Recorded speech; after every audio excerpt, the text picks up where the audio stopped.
Hello প্লাপান, আজকে আমরা আছি হলো নুসাইবা টি ক্লাবে। তো নুসাইবাতে চাপ খাওয়ার জন্য আসছি। ট্রেনে আছে হলো প্লাপান কিছু, যাই হোক আমরা কি খাই তাই দেখা যাক। নুসাইবা টি ক্লাবে ঢোকার সাথে সাথে আপনার চোখে পড়বে নুসাইবা টি ক্লাবের সৌন্দর্যগুলো। আসলে সৌন্দর্যগুলো দেখার মতো। কি বলে, লাইটিং থেকে শুরু করে আশেপাশের সোফা সেটে যেভাবে তারা সৌন্দর্য সাজিয়েছে, আসলে অনেক সুন্দর পরিবেশ।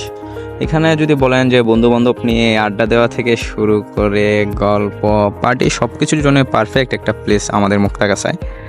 তো আমরা গেছিলাম বন্ধু বান্ধব আড্ডা দেওয়ার জন্য, আড্ডা দিছি অনেক। এরপর যদি বলি যে তাদের কি বলে রান্না করার যে ঘরটা আছে, এটাও অনেক সুন্দর। আরেকটা কথা বলি যে বাচ্চাদের জন্য এত সুন্দর পরিবেশ মনে হয় না মুক্তাগাছায় আর কোনো রেস্টুরেন্টে আছে। একমাত্র নুসাইবা টি ক্লাবেই পাবেন যে বাচ্চাদের বসার জন্য বা বাচ্চাদের খেলাধুলা করার জন্য সুন্দর কি বলে পরিবেশ।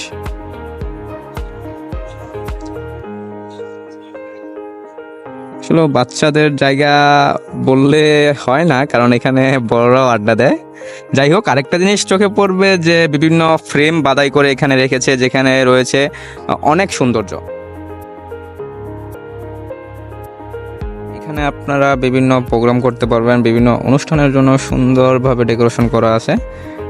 তো সুন্দর পরিবেশ দেখতেই পারতেছেন। আর এখানে হলো যে তাদের যে আলোকসজ্জা, এটাও অনেক সুন্দর, সব কিছুই পারফেক্ট। আর আরেকটা কথা বলবো যে ছবি তোলার জন্য, তো এখানে বেশিরভাগ লোকজন আসে হলো ছবি তোলার জন্য, আড্ডা দেওয়ার জন্য, সাথে খাবারের জন্য। তাই কারণ এখানে খাবারের মান বেশি ভালোও না, আবার বেশি খারাপও না, মিডিয়াম যেটা, এটা বলতে পারি।